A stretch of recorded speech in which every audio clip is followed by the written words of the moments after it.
Magandang gabi mga boss. Alright, meron na naman tayong i-share sa inyo na isang magandang puzzle, no? Malupit na dama puzzle. Okay. I-explain natin ang puzzle na ito. Okay. Ang itim mga bossing, may isang dama. Yan. At meron siyang apat na piyon. Okay. Samantalang itong pula, wala itong dama pero meron siyang 2, 4, 6, 7, pitong piyon. Okay. Ang itim nakaumang na dito, no? Pero ang unang susulong ay pula. Sulong ang pula, talo ang itim, no? Binigyan pa ng makatablang itim mga bossing, no? May dama to mga boss.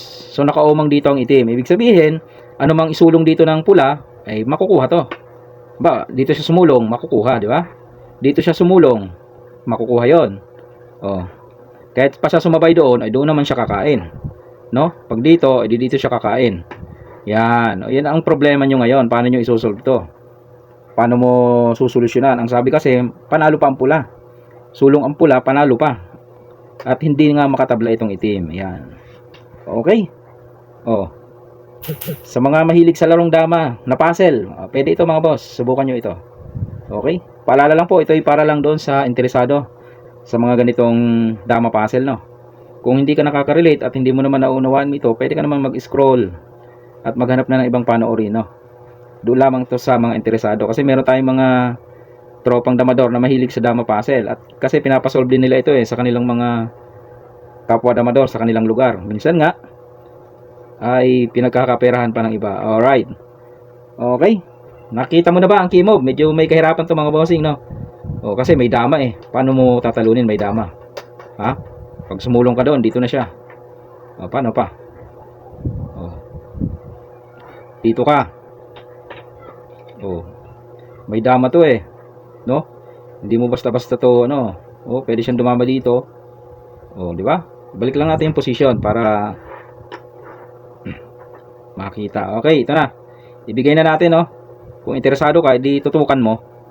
Okay. Sa mainipin, hindi talaga to para sa iyo, mainipin ka Ang key move natin mga boss dito para talunin ang itim, dito lamang. Ayan.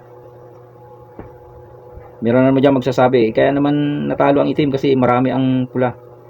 Wala po yun sa dami. Kahit marami ka kung nakaposisyon, no? Dito, pag hindi mo alam ang move dito, talo ka dito. Ito ang key move. Nainip na ang iba. Kain ng dama. Ngayon, ang isusunod mo dito, dito ka lang. Siyempre, ano isusulong? Yung dama. Pag inalis niya ang dama, makakainan mo yun ng tatlo. Malamang talo yan, no? Kain tres sa dami ng pyesa mo, talo yan. So hindi niya maalis ang dama niya. May nag-comment dyan, di itong piyon. Siya nga naman, piyon. Para diretso na, dadama pa. Sa pagsulong niya ng piyon, doon na napunta, doon na natalo. Paano? Ganito ang ginawa mga bossing, may kalaliman to dito, nag-sacrifice move. Okay, so kumain ng kanyang piyon. Yan. Pagkatapos, dito lang. Ayun. Mamaya makikita mo ang ending, ang ganda. So, yung dama kakain. Okay? Tapos, ayun na. Yung isa isinulong na doon. Kasi kakain pa yung piyon, kitang-kita. Pagkain, sabay dumama. Ayun, ang katapusan. Kakain pa siya Kain siya. Kain ka naman ng dalawa. Sagad. Ayan ang nangyari. So, ibig sabihin, nababoy yung itim. Pati yung dama, hindi siya makalabas. May harang kasi ang itim papunta dito, no? Bawal naman siya umatras, bawal sa rules. Paabante siya galing doon, paabante, pababa. Alright, nakuha mga bossing, yan ang ating solusyon ilista nyo na, isave nyo na para meron kayong ipapasolve na naman dyan sa mga tropa natin dyan. Alright, salamat sa pagtsatsaga.